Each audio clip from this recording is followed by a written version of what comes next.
Welcome friends, आप सभी का स्वागत है JavaScript tutorial basic to advance series में। आज हम देखने वाले स्ट्रिंग डेटा टाइप्स होते क्या है और उस स्ट्रिंग डेटा टाइप्स की स्टैटिक मेथड्स कौन सी होती है। तो let's start with the string data type. String data type समझने से पहले मैं आपको रिकमेंड करूंगा कि मैंने जो पहले डेटा टाइप्स का वीडियो बनाया था वो एक बार आप गो थ्रू कर लीजिए। मतलब आपको ये चीज़ समझने के लिए आसानी हो जाएगी। आप चाहते हो तो ऊपर आपको आई बटन दिखाई दे रहा होगा, उसमें भी ये लिंक मैंने प्रोवाइड की है, या फिर आप इसी वीडियो के डिस्क्रिप्शन में वो लिंक देख सकते हो। तो let's start with the string data type. हम स्ट्रिंग डेटा टाइप को दो वे से दिखा सकते हैं, राइट। या स्ट्रिंग को हम दो वे से क्रिएट कर सकते हैं, ऐसा भी कहोगे तो भी चलेगा। सबसे पहला वे आप स्ट्रिंग के लिटरल के वे से कर सकते हो, या फिर दूसरा वे आप उसे कंस्ट्रक्टर के थ्रू भी बना सकते हो, राइट। तो हमारे पास ये दो तरीके हैं, जिसमें से ये दो तरीके हम अभी देखने वाले हैं। तो सबसे पहला स्ट्रिंग लिटरल होता क्या है। स्ट्रिंग लिटरल मतलब सपोज मैंने कोई स्ट्रिंग ली है, str1 नाम से मैंने एक स्ट्रिंग ली है, राइट। या फिर आप इसे प्रॉपर नाम दे दो न्यू स्ट्रिंग, और मैंने इसको नाम या वैल्यू दी हेलो वर्ल्ड। तो अभी मैंने क्या किया कि एक सीधा वेरिएबल बनाया और उस वेरिएबल में कुछ वैल्यू मैंने असाइन कर दी। इस तरीके को कहा जाता है स्ट्रिंग लिटरल वे, जो कि हमने ऑब्जेक्ट के टाइम पे भी देखा था कि नॉर्मल आप ऑब्जेक्ट इस तरीके से भी बना सकते हो, करली ब्रेसेस ओपन क्लोज। सेम तरीके से सारे डेटा टाइप में एक लिटरल वे होता है कि जहां पर आप सीधा इक्वल्स टू करके उसकी वैल्यू असाइन कर सकते हो। दूसरा तरीका हमारे पास था कि हम उस डेटा टाइप के कंस्ट्रक्टर के थ्रू भी उसको क्रिएट कर सकते हैं। अब यहाँ पे कंस्ट्रक्टर कौन सा बनेगा, ये जो आपको स्ट्रिंग दिखाई दे रहा है जिसमें एस कैपिटल है, ये एक कंस्ट्रक्टर है उस रैपर क्लास का। रैपर क्लास मतलब ये स्ट्रिंग डेटा टाइप जो आप देख रहे हो, इसका एक रैपर क्लास है अपने जावास्क्रिप्ट के अंदर। उसके अंदर ये स्ट्रिंग कंस्ट्रक्टर लिखा होता है और वो हम अभी देख रहे हैं, राइट। सो अगर ये चीज आप इस तरीके से बनाओगे तो ये कहलाएगी स्ट्रिंग लिटरल, और इस तरीके से अगर बनाते हो कंस्ट्रक्टर के थ्रू, न्यू कीवर्ड के थ्रू, तो ये तरीका बन जाता है स्ट्रिंग कंस्ट्रक्टर। बट दोनों में आप अगर कंसोल लॉग करोगे, कंसोल डॉट लॉग, मैं करता हूँ न्यू स्ट्रिंग, और वही चीज मैं कंसोल लॉग करता हूँ न्यू स्ट्रिंग। तो देखिए जैसे मैं रिफ्रेश करता हूँ तो दोनों में वैल्यूज हेलो वर्ल्ड आ रही है, राइट, दिखाई दे रहा है आपको। बट आपको एक चीज आप में इसमें डिफरेंस दिखाई दे रहा होगा, यहाँ पे सीधा हेलो वर्ल्ड आ रहा है, तो यहाँ पे स्ट्रिंग करके एक दिखाई दे रहा है, ऑब्जेक्ट बन के आ रहा है। क्योंकि ये ऑब्जेक्ट बना है, कंस्ट्रक्टर क्या बनाता है हमेशा न्यू कीवर्ड के साथ अगर यूज करते हो तो हमेशा एक ऑब्जेक्ट बनाता है। आप अगर सी प्लस प्लस, जावा या कोई अदर ऑब्जेक्ट ओरिएंटेड प्रोग्रामिंग देख कर आए हो तो आपको ये चीज थोड़ा रिलेट हो सकता है कि न्यू कीवर्ड से हमेशा आप क्या बनाते हो, एक ऑब्जेक्ट बनाते हो उस क्लास का। तो एक ऑब्जेक्ट बन के आया जिसमें इस इतने सारे कैरेक्टर्स आपको इस स्ट्रिंग में आपने डाल दिए।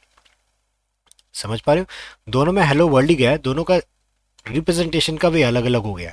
क्यों ऐसा? क्योंकि जब मैं इसको ऐसे दिखूं कि कंसोल लॉग करके मैं, सॉरी, कंसोल डॉट लॉग करूं और मैं दोनों को प्रिंट करूं new string equals to new string two, तो ये देखना हमेशा आपको ट्रू मिलेगा, क्योंकि आपको ये दोनों स्ट्रिंग जो आपने प्रोवाइड किए वो दोनों जगह पे सेम है, राइट। तो जब आप ये करते हो डबल इक्वल्स टू, इसका मतलब क्या होता है आपको अगर याद है तो ठीक है, नहीं तो मैं वापस कहता हूं। इसको कहा जाता है लूज इक्वेलिटी ऑपरेटर। आपको इंटरव्यू जानबूझ के कभी पूछा जा सकता है कि what is a loose equality operator and strict equality operator. तो लूज इक्वेलिटी ऑपरेटर का मतलब होता है डबल इक्वल्स टू, जिसमें आप सिर्फ डेटा चेक करते हो, उसके अंदर रखा गया डेटा चेक करते हो, ना कि उसका टाइप। बट यही चीज अगर मैं ऐसा कर दूं ट्रिपल इक्वल्स टू के साथ, तो ये क्या बन जाएगा, स्ट्रिक्ट इक्वेलिटी ऑपरेटर बन जाएगा। क्योंकि जब मैं ये देखो मैंने रिफ्रेश किया तो ये फॉल्स आ रहा है। क्यों?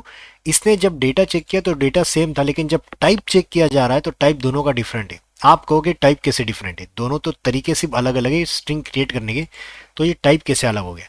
टाइप देखना हो तो आपको मैं दिखाता हूँ कंसोल डॉट लॉग, और आप जिस आपको पता हो टाइप ऑफ नाम से अपने पास एक प्रॉपर्टी है जिसके जरिए हम देख सकते हैं न्यू स्ट्रिंग का टाइप क्या है, और मैं सेम टाइप पर मैं न्यू स्ट्रिंग टू का भी टाइप यहाँ पे मेंशन करता हूँ। तो देखिए जैसे मैंने किया, तो पहले का टाइप मतलब स्ट्रिंग, न्यू स्ट्रिंग का टाइप इस लिटरल वे का टाइप बन गया स्ट्रिंग, और जब न्यू स्ट्रिंग टू का टाइप मैंने चेक किया तो ये बन गया ऑब्जेक्ट। आपको पता है क्योंकि ये ऑब्जेक्ट रिटर्न करेगा, राइट। तो इसका टाइप क्या बन जाएगा, ऑब्जेक्ट, और ये तो नॉर्मल स्ट्रिंग है, इसीलिए इन दोनों का टाइप मैच नहीं हो पा रहा है, इसीलिए ये स्ट्रिक्ट इक्वालिटी में इसका आंसर फॉल्स आएगा। भले ही इसकी वैल्यू सेम हो, बट जब स्ट्रिक्ट इक्वालिटी की बात आती है तो उसके साथ टाइप भी चेक होता है, that's why we are getting false value. तो ये थे आपके स्ट्रिंग क्रिएट करने के तरीके। उसके साथ साथ अपने पास एक,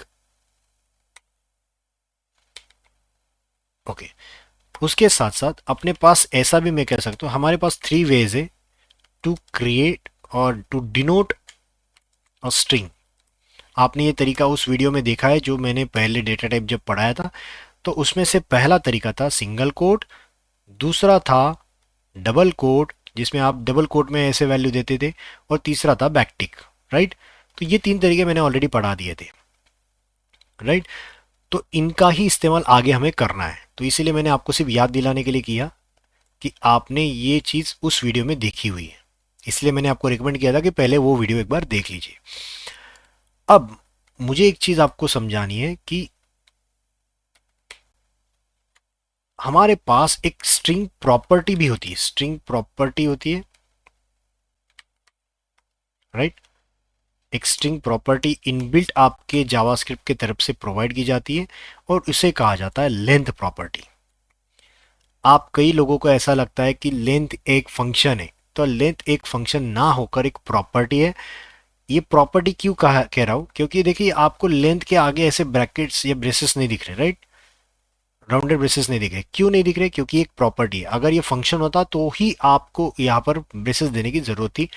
ये एक प्रॉपर्टी है जो क्या करता है कि आपके स्ट्रिंग के अंदर नंबर ऑफ कैरेक्टर्स को चेक करता है। आप कहोगे कि ये स्पेस बार भी चेक करेगा क्या, या डेफिनेटली लेंथ में स्पेस बार भी चेक होता है। जितने स्पेस बार आप दोगे उतने नंबर ऑफ टाइम्स उसका एक लेंथ बढ़ेगा, कैरेक्टर बढ़ेगा, क्योंकि एक स्पेस बार मतलब एक स्पेस है, वो एक कैरेक्टर है, राइट। इसीलिए आपको इसकी लेंथ 11 दिखाई दे रही है, राइट। 1 2 3 4 5, ये 5 और ये आगे वाला 5 और स्पेस मिलाकर 11, तो इसीलिए इसका वैल्यू क्या आ रहा है, इसका आंसर आ रहा है 11, राइट। समझ पा रहे हो। तो चलो मेन बढ़ते अभी स्टैटिक मेथड्स की तरफ। आपके स्ट्रिंग के स्टैटिक मेथड्स कौन से होते हैं, और स्टैटिक मेथड क्यों कहा जाता है, क्योंकि इनका एक्सेस डायरेक्टली आप क्लास के नाम के जरिए करते हो। क्लास के नाम के जरिए क्यों करते हैं, क्योंकि स्टैटिक मेथड्स आपके ऑब्जेक्ट के थ्रू कॉल नहीं किए जाते। तो let's start with this two methods. मैं आप दोनों को, आपको ये दोनों मेथड पहले कंपेयर करवा के दिखाता हूँ, क्योंकि बहुत सारे लोगों को या फिर बहुत सारे सीनियर्स मेंबर भी कहोगे या एक्सपीरियंस मेंबर भी कहोगे, तो दोनों में कन्फ्यूजन उन दोनों को, इन दोनों के बारे में होता है। तो कैसे कन्फ्यूजन है मैं आपको रिलेट करता हूँ। सबसे पहले ये दोनों मेथड क्यों यूज होती है इसका मैं एग्जांपल देता हूँ। जब आपके पास सिचुएशन ऐसी हो कि मुझे एक आस्की कोड दिया गया हो, आस्की कोड का मतलब जिनको पता नहीं उनके लिए, हर एक कैरेक्टर का एक कंप्यूटर लैंग्वेज में एक कोड होता है कि कैपिटल ए को अगर उसको समझना है कंप्यूटर को, तो उसको 65 एक कीवर्ड पता है कैपिटल ए के लिए।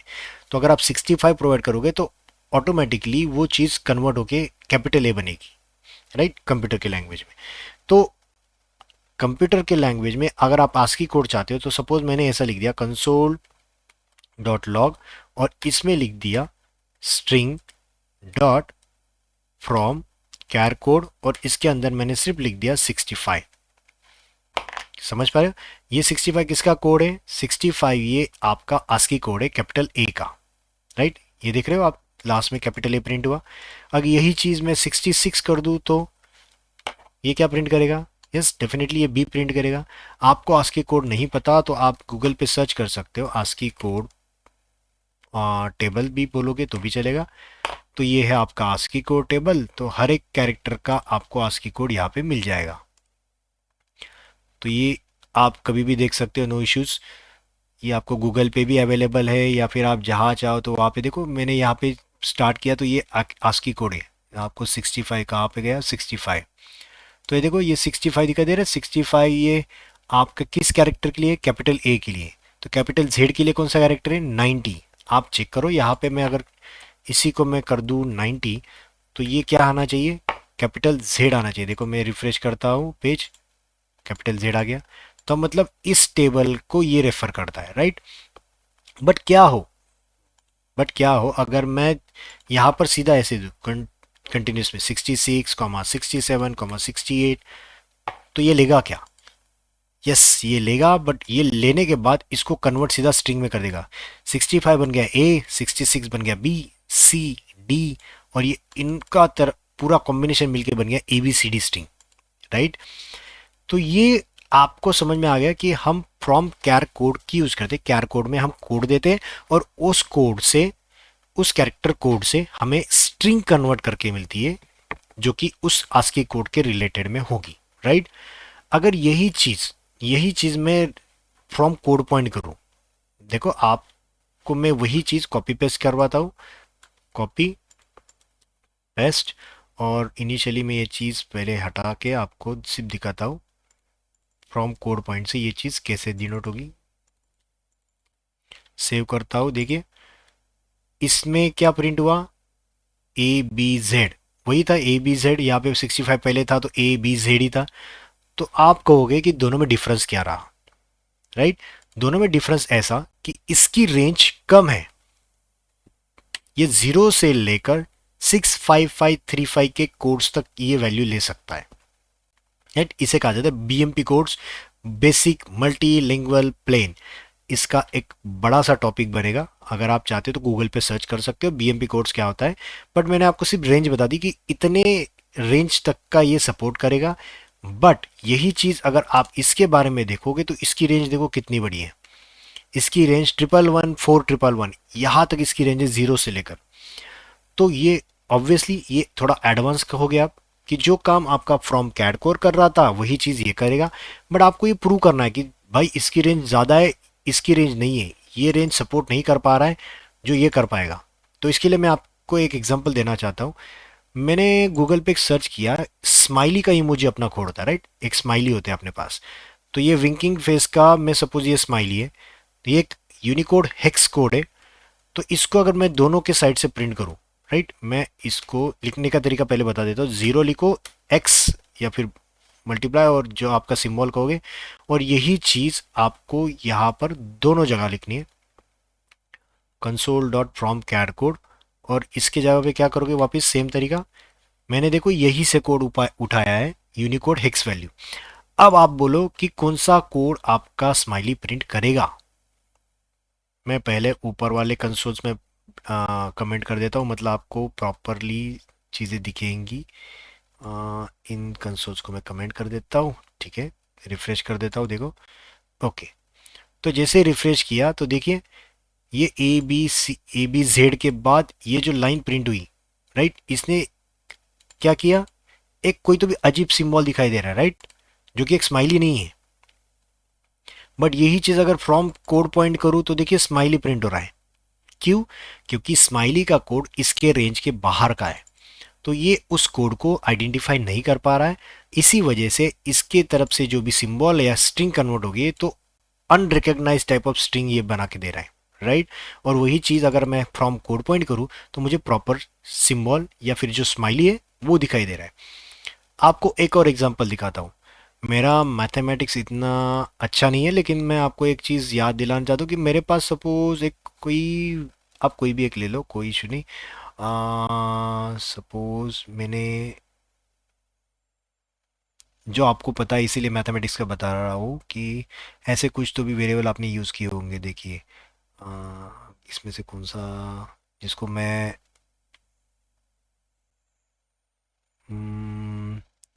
Let's take an any example, चलो मैं ये लेता हूँ, ओके। ये एच की तरह दिखने वाला सिंबल दिखाई दे रहा है आपको, मैं थोड़ा जूम कर देता हूँ। इसे आपके मैथमेटिक्स में मेरे ख्याल से प्लैंक्स कांस्टेंट कहा जाता था, राइट, जितना मुझे याद है। एक प्लैंक्स कांस्टेंट है, तो इसको मुझे प्रिंट करना है by using this two methods. इसका कोड ये है, लिखने का तरीका जैसे मैंने बोला आपको कि इसको मैं क्या करूँगा, 0x लिखूंगा और इसके अंदर ये कोड डाल दूंगा, राइट। और यही वैल्यू मैं कॉपी करवा के इसी को मैं डुप्लीकेट करता हूँ और इसके अंदर डाल देता हूँ।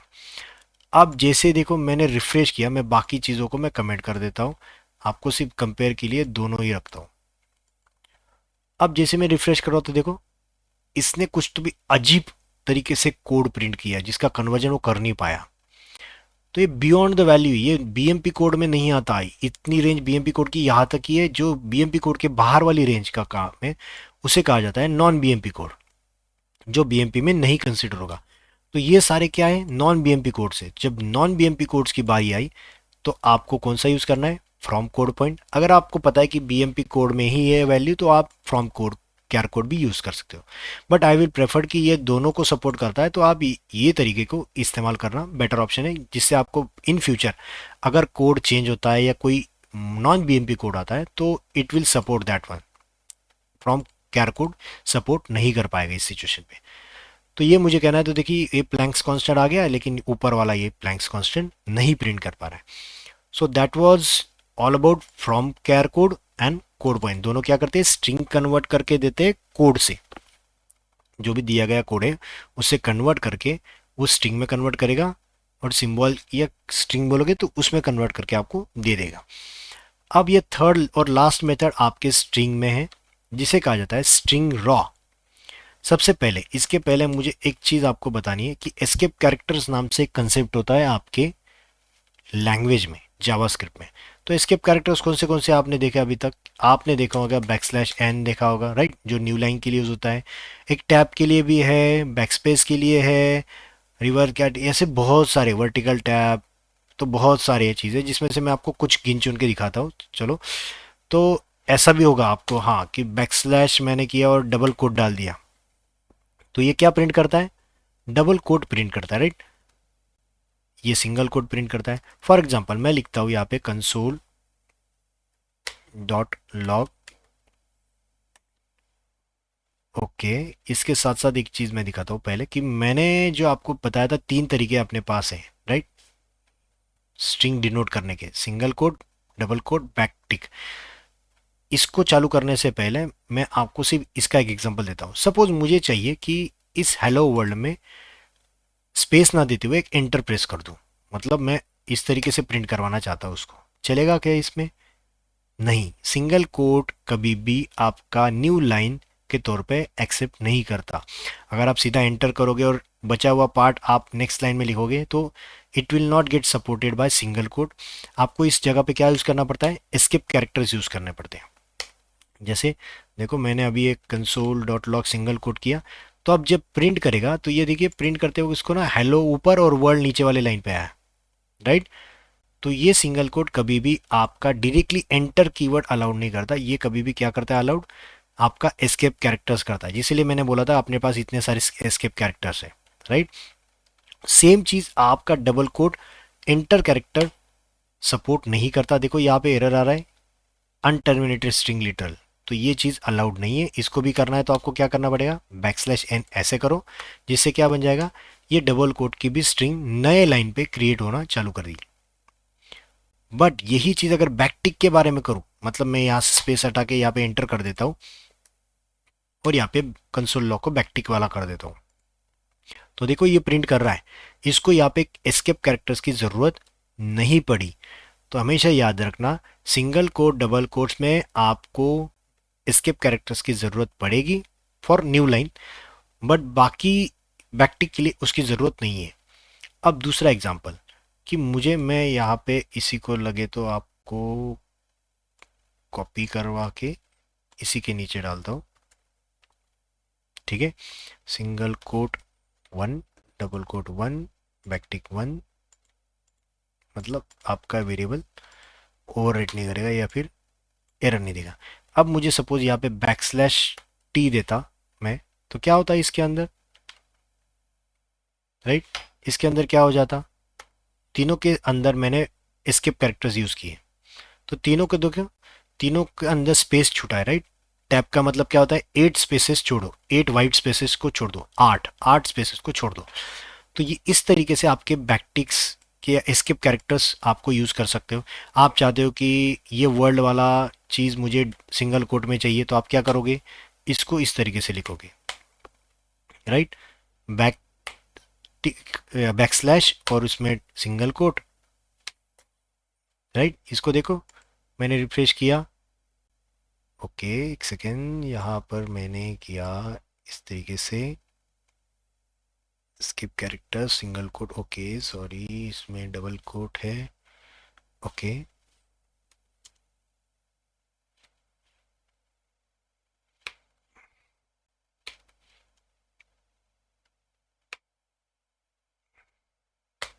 सिंगल कोट में इसमें डबल कोट दे रहा हूँ, क्योंकि ये मैं चाहता हूँ डबल कोट में आ जाए।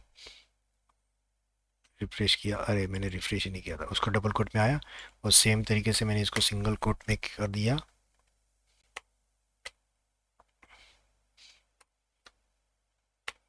सिंगल कोट, सेव किया, रिफ्रेश कर रहा हूँ तो देखो ये सिंगल कोट में प्रिंट हो रहे हैं, और ये डबल कोट में, मैंने यहाँ पे डबल कोट लिखा है इसलिए डबल कोट में। आप चाहते हो तो ये देखिए, बाहर वाला अगर डबल कोट है तो अंदर सिंगल कोट चलेगा, अगर आप चाहते हो कि अंदर डबल कोट आना चाहिए तो बाहर वाले को सिंगल कोट की तरह यूज़ करो, राइट। समझ पा रहे हो, ये सिंगल कोट, गलती होगी यहाँ पर, मुझे सिंगल कोट में देना है और यहाँ पे अंदर डबल कोट देना पड़ेगा, राइट, क्योंकि सिंगल कोट में ये चीज़ लिखी है, सेम ऊपर भी चाहिए सिंगल कोट, बराबर सिंगल कोट ही है। तो देखिए रिफ्रेश कर रहा हूँ, ये डबल कोट आ गया, क्योंकि सिंगल कोट यहाँ पे स्टार्ट है तो यहाँ पे एंड है लास्ट में, इसके बीच में अगर आप चाहते हो तो ये चीज़ डबल कोट में आएगी। सिंगल कोट मत लिखना, क्योंकि ये सिंगल कोट अगर यहाँ पे लिख दिया तो ये इतनी स्ट्रिंग कहलाएगी, बाकी वाला पार्ट स्ट्रिंग नहीं कहलाएगा, राइट। तो ये डिफरेंस है आपका सिंगल कोट, डबल कोट और बैकटिक। अब लास्ट, स्ट्रिंग रॉक के लिए आप जब इस तरीके से यूज़ करते हो तो ये क्या कर देगा, आपको कंसोल लॉग जैसे करोगे तो ये नए लाइन पे लेके आ रहा है, राइट। बट मैं चाहता हूँ कि ये नए लाइन पे ना लाकर इसको एक कैरेक्टर के तौर पे ट्रीट किया जाए, मैं चाहता हूँ इसको कैरेक्टर के तौर पे ट्रीट किया जाए। तो इसके लिए ऑप्शन क्या है, इसके लिए ऑप्शन आपके पास है कि मैं ऐसा लिख सकता हूँ कंसोल डॉट लॉग, और यहाँ पे लिख दूँ स्ट्रिंग डॉट रॉ, और इसको इस तरीके से बैकटिक के अंदर दे सकता हूँ। यहाँ पे सिंगल कोट में मत देना, यहाँ पे बैकटिक के तौर पर देना पड़ता है हमेशा। यहाँ पर आप देते वक्त एक चीज़ ध्यान में रखना, इसमें कोई ब्रेसेस का स्टार्ट या एंड नहीं है, आप सीधा स्ट्रिंग डॉट रॉ लिख दो, और उसके बाद बैकटिक में जो भी स्ट्रिंग देनी है वो बैकटिक के अंदर दे दो। तो जैसे देखो मैं रिफ्रेश करता हूँ तो बैक स्लैश एन भी यहाँ पर एज ए कैरेक्टर में ट्रीट हुआ, ना कि एक escape character. Escape character treat होता तो ये नए लाइन पे चालू करता, राइट। बट ये चीज़ आपकी बैकटिक में लिखने की वजह से, देखो मैं ऊपर बैकटिक कर देता हूँ, आपको सिंपल एग्जांपल के दिखा दो, यहाँ से मैं बैकटिक कर दे रहा हूँ, और दोनों में डिफरेंस देखो, ऊपर वाला स्ट्रिंग नए लाइन पे चालू कर रहा है, बट नीचे वाला रॉ स्ट्रिंग उसको एक ही लाइन में लिख रहा है, और backslash n as it is लिख रहा है। ऊपर बैकस्लैश एन दिखाई दे रहा है क्या, नहीं, क्यों, क्योंकि इसने यहाँ पर as a escape character treat किया।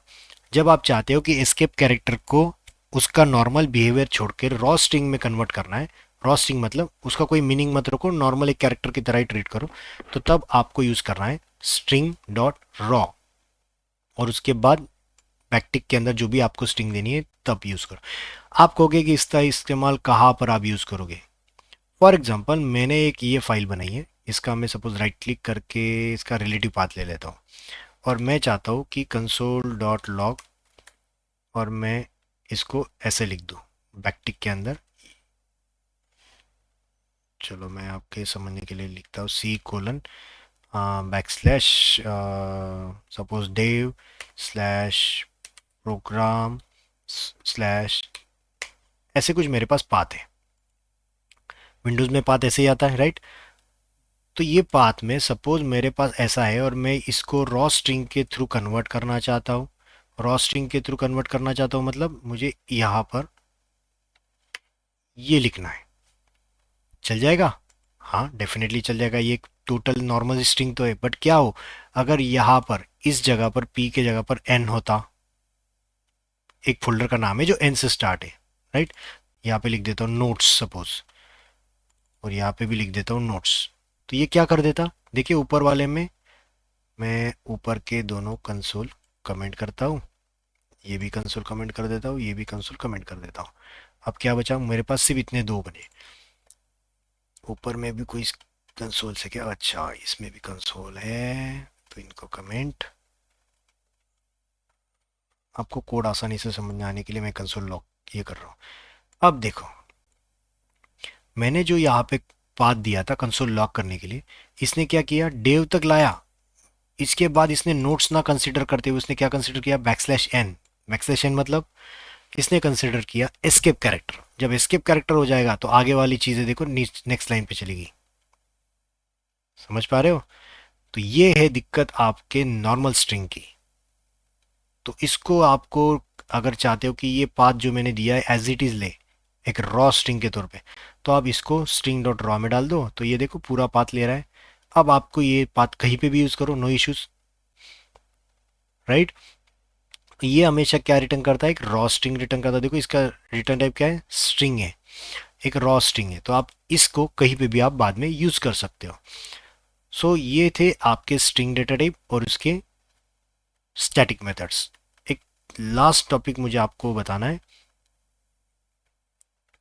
वो क्या चीज़ है, मुझे आपको बताना है कि आपने ये चीज़ सुनी होगी जिसे कहा जाता है टेम्पलेट लिटरल।